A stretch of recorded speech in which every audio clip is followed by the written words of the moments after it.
En la próxima parte vamos a tener al regreso una entrevista con nuestro compañero Boris Castellano, quien continúa desde Madrid, España, en compañía de Juan Carlos Monedero, quien es politólogo, pero también cofundador del partido Podemos de España. Esto será al regreso. No se muevan de las pantallas de Venezolana de Televisión. Ya regresa muchísimo más de su programa 360.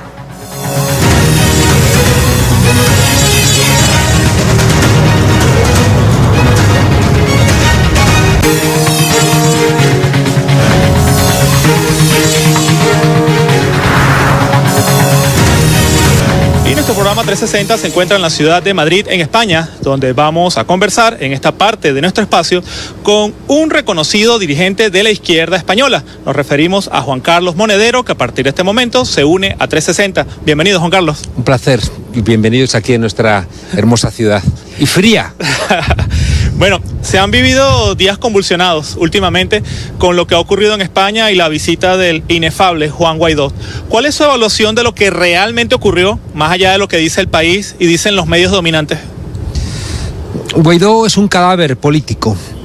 Lo que hizo saltando la verja desesperadamente para no asumir que una buena parte de los que le han abandonado, bueno, sirve como escenario mediático, pero también lo convierte en una caricatura de lo que quisieron que fuera. Y es bueno para Venezuela porque una persona de sus características, un títere de los Estados Unidos, bueno, pues no auguraba ningún tipo de salida posible en Venezuela. Creo que desde España se cometió en su día una torpeza haciendo seguidismo con Donald Trump, que está buscando incendiar la región latinoamericana igual que ha incendiado Oriente Medio. Forzaron la proclamación de Guaidó como presidente encargado, que después no se ha traducido en nada real, porque tanto en Naciones Unidas como por ejemplo en España, que reconoció en su momento a Guaidó, con quien se despachan todos los asuntos consulares o diplomáticos es con el gobierno legítimo, y por tanto era una performance, no era una ilusión que no ha servido ni para avanzar en el diálogo ni para buscar soluciones. Yo lo que espero es que pronto la comunidad internacional asuma que Guaidó ya no forma parte de la solución, sino que forma parte del problema, lo dejen languidecer, le devuelvan todos los bienes robados al gobierno legítimo, porque en la ausencia de esos bienes el pueblo está pagando con una enorme carestía esa tensión que quiere hacer los Estados Unidos, y sobre todo, lo más relevante, que realmente hay una mesa donde se puedan sentar a hablar los diferentes contendientes ahora mismo en Venezuela para encontrar una salida pacífica, dialogada y democrática. Algo que me llama la atención, más allá del caso Guaidó, es la similitud que tiene la derecha tanto en España como en América Latina.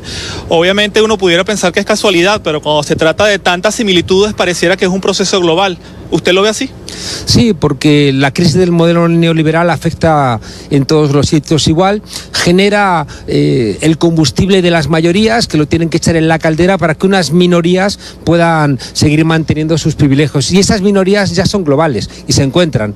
Es decir, hay una minoría de corruptos venezolanos que están comprando muchos pisos, viviendas lujosísimas aquí en Madrid, y curiosamente esos venezolanos corruptos son los amigos de la derecha, son los que antes de ayer recibieron a Guaidó. Por cierto, no fueron a visitar a los venezolanos que hay delante del SAMUR social durmiendo en la calle. A esa gente no le visitó, porque para esta oposición venezolana, igual que para la derecha española, Venezuela es una excusa.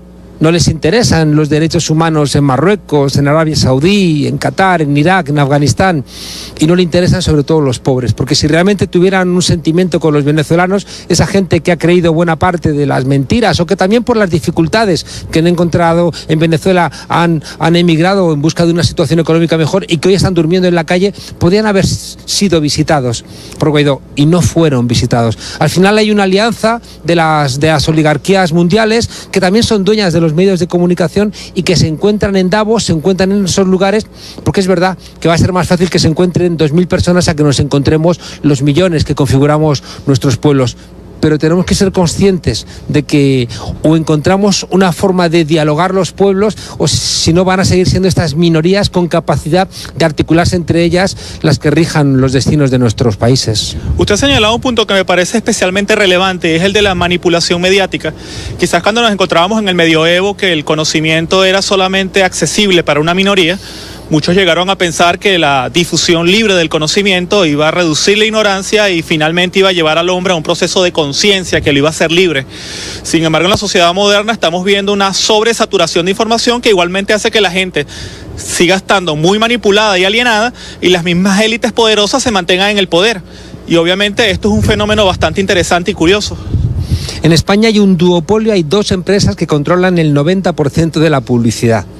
Mediaset y A3 Media, y esos dos grandes medios de comunicación repiten invariablemente las mentiras sobre Venezuela. Yo siempre les planteo que si se criticase lo que se hace mal, ¿no?, en Venezuela, pues uno tendría que callarse y reconocer que se cometen errores, pero es que lo que critican de Venezuela es lo que se hace bien, ¿no? Y por tanto hay que confrontarlo, porque si no, al final, como decía Malcolm X, al final las víctimas odiarán a las víctimas y amarán a los victimarios, ¿no?, a los verdugos. Creo que la información sobre Venezuela es un ejemplo ya estudiado en todo el mundo de manipulación constante. Lo último es lo de la verja de Guaidó. Guaidó intenta entrar, se le deja entrar, quiere entrar con un diputado inhabilitado, no se le deja entrar y hace todo ese show preparado de saltar la verja. Cómo lamento que no lo hubieran dejado pasar al otro lado, ¿no? Porque hubiera sido un escenario para todo el mundo que Guaidó saltase la verja y cuando estuviera en el otro lado, ¿qué? ¿No? ¿Qué? ¿No? Entonces, qué pena no haber visto en ese momento la posibilidad de dejarle terminar, ¿no?, ese show y haber demostrado que lo que estaba haciendo era payasadas, ¿no? Creo que, sin embargo, esa conciencia de que el plan que había diseñado Donald Trump y Pompeo de hacer de Guaidó un presidente alternativo se les ha quebrado al haberse marchado una parte de los que le nombraron hace un año en la Asamblea Nacional presidente de la Asamblea. Bueno, ya digo, hay un languidecer y ese languidecer se tiene que sustituir con nuevas representaciones. Guaidó viene a España, el gobierno creo que con buen criterio no le recibe porque no tiene la fuerza que tenía hace un año ni el reconocimiento que tenía hace un año. Y durante todos estos 365 días el gobierno de España ha tenido que solventar problemas con los que tenían la capacidad para resolverlo, con nacionales españoles o nacionales venezolanos, y eso era el gobierno legítimo de Nicolás Maduro. ¿Qué están haciendo? Pues intentando construir otra vez un marco mediático para intentar ocultar esa realidad. ¿Cuál cree usted que vaya a ser el desenlace de los acontecimientos? Porque usted mismo ha señalado, hace un año apoyar a Guaidó era la moda en los gobiernos de derecha alineados con Estados Unidos, pero hemos comenzado el año 2020 y muchos de esos gobiernos o ya perdieron el entusiasmo o están reconociendo a Guaidó. Se habla mucho de que Guaidó es reconocido por más de 50 países, pero no se dice mucho que en esos 50 países hay 27 países que reconocen las delegaciones del gobierno bolivariano, el gobierno de Maduro. Y obviamente Guaidó se ha convertido en un personaje incómodo. Claro. Hay muchas personas que están siguiendo a Estados Unidos y gobiernos porque tienen que hacerlo, porque están alineados con ellos, pero a sus adentros piensan cómo salir de este callejón sin salida. Claro, porque es verdaderamente un callejón sin salida. Se hizo una cosa ridícula y estúpida que incluso en aquel momento el canciller en España, Borrell, reconoció que era una estupidez y que se hizo solamente porque los gobiernos europeos que habían asumido hacer seguidismo respecto de Estados Unidos, bueno, pues forzaban de alguna manera a que España, si quería seguir teniendo interlocución, pues asumiera una posición que nos abochornó a muchos. Es verdad que eso ha demostrado su agotamiento y parece que lo sensato es volver a establecer una mesa de diálogo entre el gobierno y la oposición. Creo que figuras como el Papa Francisco, como el expresidente Rodríguez Zapatero, están insistiendo en que lo único que puede solventar, ¿no?, el conflicto que hay ahora mismo en Venezuela es a través del diálogo, ¿no? Y por tanto hay que hacer todo lo posible. Yo creo, espero, ¿no?, que este nuevo gobierno de coalición entre Unidas Podemos y el PSOE hagan valer lo que estamos pidiendo también aquí en España. Tenemos que ser conscientes de que acabamos de inhabilitar en España a un presidente de la Generalitat de Cataluña por no quitar unos lazos amarillos de unos balcones. Lo hemos inhabilitado y estamos aceptando que es presidente un tipo que intentó dar un golpe militar tomando el aeropuerto de La Carlota, un tipo que se autoproclama presidente en la calle, un tipo que intenta forzar la legalidad saltando la verja del Parlamento. Si eso lo intenta hacer alguien en España, va directamente a la cárcel, ¿no? Entonces, yo creo que esta desesperación de Maduro y esta locura de Donald Trump, pues es preocupante, porque puede llevar a callejones sin salida. Y lo que hace falta frente a esos que buscan como única salida, ya digo, la violencia, o seguir robándole los bienes, ¿no?, a Venezuela, condenando al pueblo a unas situaciones de penuria, creo que frente a esas salidas tenemos que reclamar diálogo, diálogo y diálogo. Usted ha señalado con claros argumentos lo que es la situación real, lo que estamos viviendo, pero si uno lee la prensa española, obviamente pareciera que los sectores más radicales no lo han entendido y siguen completamente enceguecidos con esta historia de que la radicalidad se va a imponer y que las fuerzas de izquierda en Venezuela van a desaparecer. El bombardeo mediático ha sido muy duro, ¿no? Y contra cualquier fuerza política que ha hecho valer, ¿no?, la verdad, bueno, pues ha sido brutal, ¿no? Y simplemente por defender que la versión que estaban dando los medios de comunicación no era la correcta. Yo soy muy crítico con muchas cosas que pueda hacer el gobierno de Venezuela, porque es la mirada propia de un académico, pero seríamos muy deshonestos si callásemos ante tantas mentiras, como vemos constantemente, ¿no? Creo que Venezuela se convirtió en el país a tumbar, porque de Venezuela nacen los gobiernos de cambio.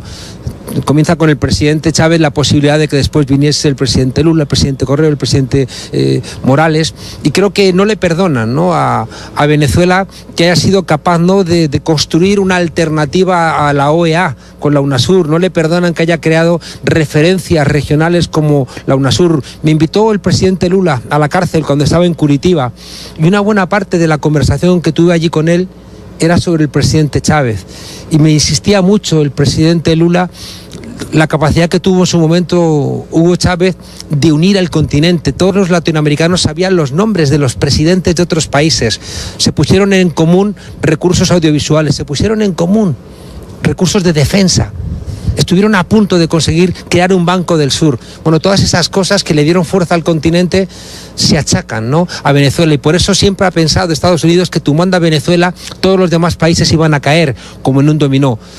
Y yo quiero aprovechar desde aquí a darle las gracias también al pueblo venezolano que aguanta, porque aguantar es también defender la democracia en el continente. Insisto, eso no significa en modo alguno asumir que no hay errores, que hay que seguir apostando por el diálogo, que no puede ser que una parte importante de los venezolanos estén en contra del gobierno de Maduro y ahí no haya posibilidades de diálogo. Claro que tiene que haber diálogo, pero sin mentiras, con transparencia y sin olvidar que la demonización del gobierno de Maduro lo que busca es intentar acabar con el ejemplo de democracia más luminoso que ha tenido el continente latinoamericano, con los gobiernos de cambio que sacaron a más de 40 millones de personas de la pobreza, que devolvió la dignidad a los pobres, que alfabetizó, que hizo infraestructuras, que llevó a la universidad a gente que no había llegado nunca, que dio pensiones a la gente mayor.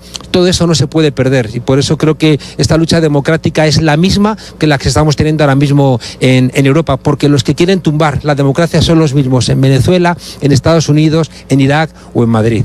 Una cosa es lo que se quiere y otra cosa es lo que ocurre. ¿Y por qué hago esta mención? Porque obviamente el plan del año 2019 era tumbar el gobierno de Venezuela. Y por cosas del destino, Venezuela terminó bastante fuerte el año 2019 y los gobiernos más recalcitrantes o críticos de Venezuela, como Chile, Colombia o inclusive Bolivia con este golpe de Áñez, o también gobiernos como el de Argentina, en los cuales gobernaba la derecha, terminaron siendo barridos o se encuentran en muy graves problemas.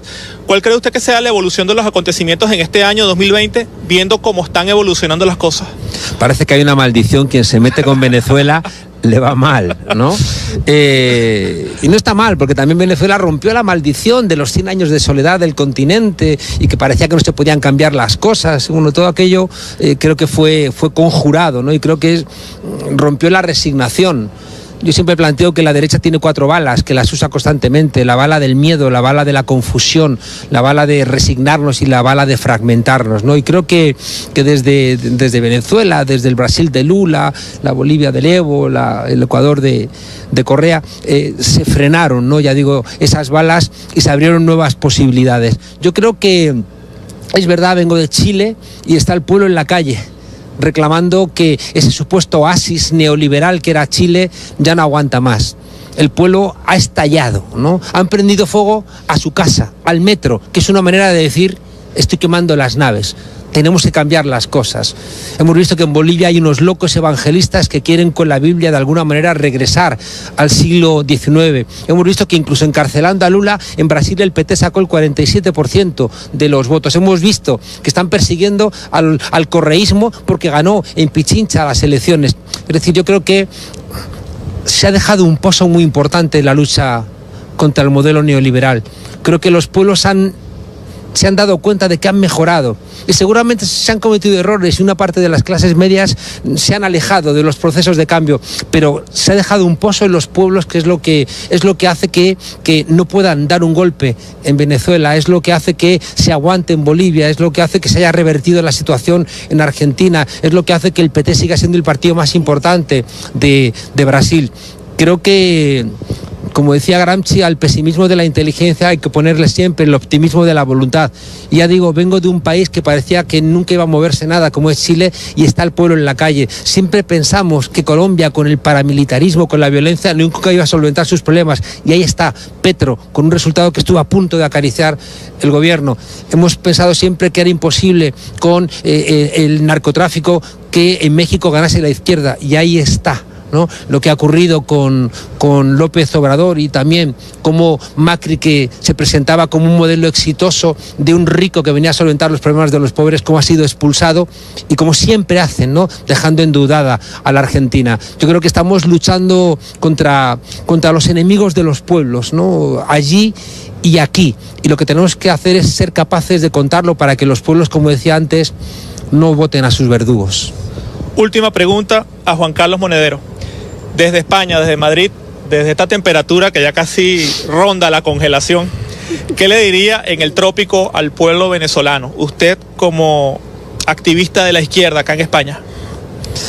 Yo le diría al pueblo venezolano que esté muy orgulloso de lo que ha construido en estos años, que no se deje avasallar, que la dignidad es lo que le da sentido a la vida, y la dignidad es no dejar que nadie nos humille y tampoco humillar a nadie. Le diría al pueblo venezolano que fomente el diálogo, que abra todas las puertas para discutir con los que adversan al gobierno del presidente Maduro, que asuman también los errores, que hagan caso al Fidel Castro, que en esas conversaciones que hizo con Ramonet, al final del libro le dice: Ignacio, quizá el mayor error que cometimos fue no entender que la crítica es lo que renueva los procesos. Le diría a los venezolanos que no tengan miedo a la crítica, que la crítica nos limpia, la crítica nos permite seguir peleando.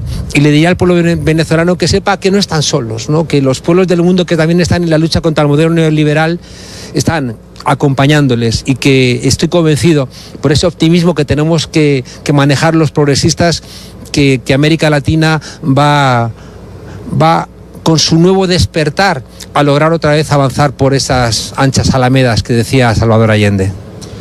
Más claro, imposible. Ustedes le escucharon, Juan Carlos Monedero, a quien agradecemos su presencia en nuestro programa 360 y a quien también agradecemos por haber soportado esta gélida temperatura de la ciudad de Madrid. Y regalamos este bello panorama de la ciudad de Madrid, estos tejados hermosos. Qué bueno. Que tapan a nuestro pueblo. Para nuestro pueblo, exactamente. Muchas gracias, Juan Carlos, por tu entrevista en 360. Un abrazo. Vamos a una pausa en nuestro programa y al regreso vamos con Jordana Chacón y más información en la ciudad de Caracas. No se vayan, adelante.